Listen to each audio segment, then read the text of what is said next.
un éclairage LED avec 100% d'intensité, c'est la voie assurée vers des algues. Si vous enlevez un de ces 3 maillons, vos plantes ne pousseront pas très bien.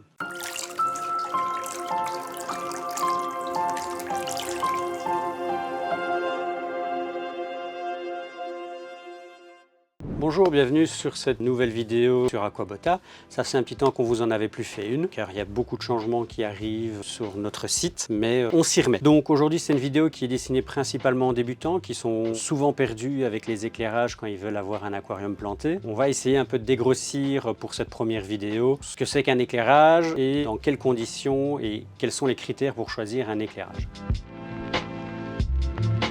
Alors on a 3 catégories d'éclairage. On a d'abord les néons T5 et T8, qu'on pourrait dire que c'est une vieille technologie, qui d'ailleurs est en arrêt de production depuis 2022-2023. Donc si vous utilisez encore ces néons-là, sachez que vous êtes sur un produit en fin de vie. Il faudra repasser soit au LED, soit au HQI. La deuxième, effectivement, c'est les éclairages LED, donc tout ce qui est rampe, spot, que l'on trouve maintenant sur le marché et à prix plutôt démocratique.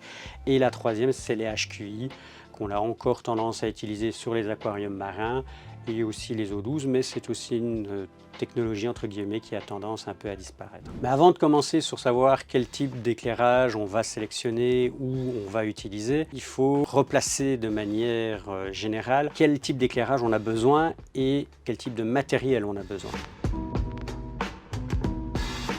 Si vous avez un aquarium faiblement planté, la nature de l'éclairage que vous allez utiliser n'a pas une très grande importance, vu que vous aurez principalement des poissons et donc vous n'aurez pas à aller dans des spécifications très précises en termes de lumens et en termes de colorimétrie. Bien évidemment, il ne faut pas aller dans les excès.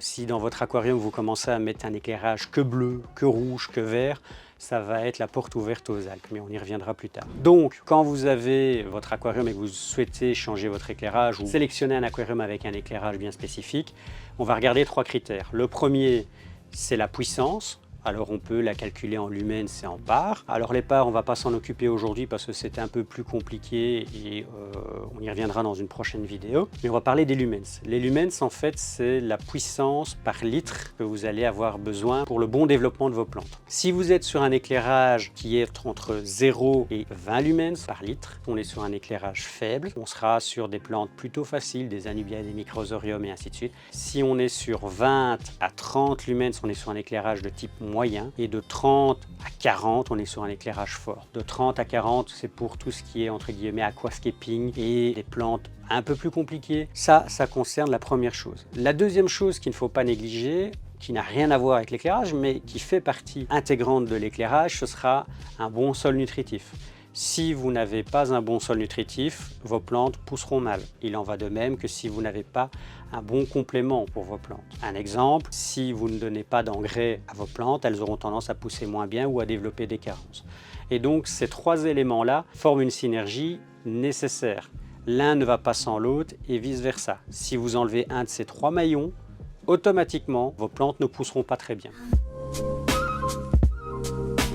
Parlons maintenant des différents types d'éclairage. On va revenir sur le classique qui sont les T5 et les T8, donc nos bons vieux néons qui ont des existences, ça fait plus de 20 ans que ça existe. Ces néons avaient comme avantage de ne pas être très chers, on était sur 15-20 €, une puissance qui n'était pas toujours non plus, il fallait mettre plusieurs néons et ainsi de suite si on voulait avoir du bon rendement. Et surtout, le plus embêtant, il fallait s'amuser à les changer toutes les années vu que la qualité en termes de puissance baisse au fur et à mesure de son utilisation. Ces néons ont arrêté d'être produits cette année-ci, en 2023, sur décision de la Commission européenne, dans le but de les remplacer par du LED ou du HQI halogène, sachant que le halogène est amené à disparaître l'année prochaine.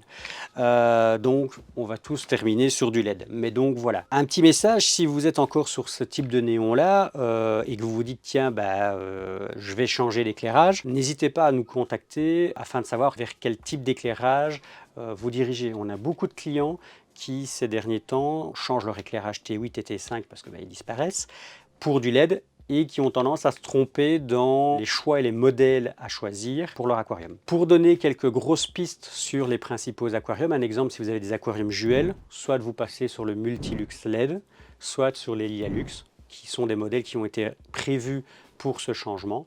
Ou alors, vous pouvez passer pour d'autres types d'aquariums sur des néons, comme par exemple les rétrofits de chez Aquel, qui se placent dans les galeries grâce à 2 petits embouts, sachant qu'ils sont reliés par un cordon électrique, donc vous ne devez pas vous amuser avec les ballasts et compagnie. C'est encore un choix assez simple. Ça existe en mode sunny, donc éclairage soleil, et un mode plante, mais ce sont des éclairages qui sont plutôt puissants. Si vous avez la moindre question ou si vous souhaitez voir un peu plus d'informations sur ces produits-là, vous les retrouverez bien évidemment dans la barre de description. La deuxième catégorie d'éclairage, c'est les éclairages LED. C'est de manière générale ce qu'on utilise tous aujourd'hui, soit sous forme de spot, soit sous forme de rampe.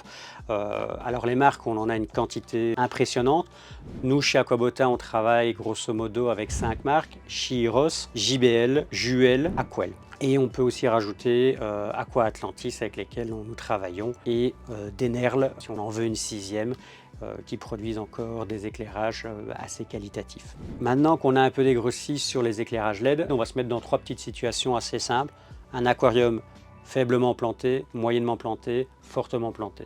Si vous êtes sur un aquarium faiblement planté, vous pouvez très clairement aller sur des petits spots comme les Aquel LED Sunny, ou alors, si c'est un aquarium style rectangulaire, vers des néons style rétrofit, ou alors Chiros A par exemple. En fonction de votre budget, de ce que vous avez envie de faire, ces 3 exemples-là, vous n'allez pas vous tuer financièrement et vous allez répondre à vos besoins pour des microsoriums, des Anubia, des Bolbotis, même des Bucephalandra et quelques mousses simples par exemple, ou même des Hygrophila par exemple. Si par contre vous allez effectivement vers un aquarium avec des plantes de niveau facile à moyen, là on va commencer à partir sur des choses un peu plus spécifiques comme les Chiros, une A2, voire des gammes supérieures, ou alors des Aquel Slim par exemple. Si par contre effectivement vous voulez vraiment faire de l'aquascaping ou des bacs hollandais fortement plantés, vous allez aller directement vers des Chiros, les JBL, Solar Nature par exemple, ou alors des Juel et Lialux par exemple. Après, il n'y a pas que ces marques-là, mais clairement, ce sont les principales du marché. Vous avez d'autres marques et vous pouvez très clairement aller vers d'autres.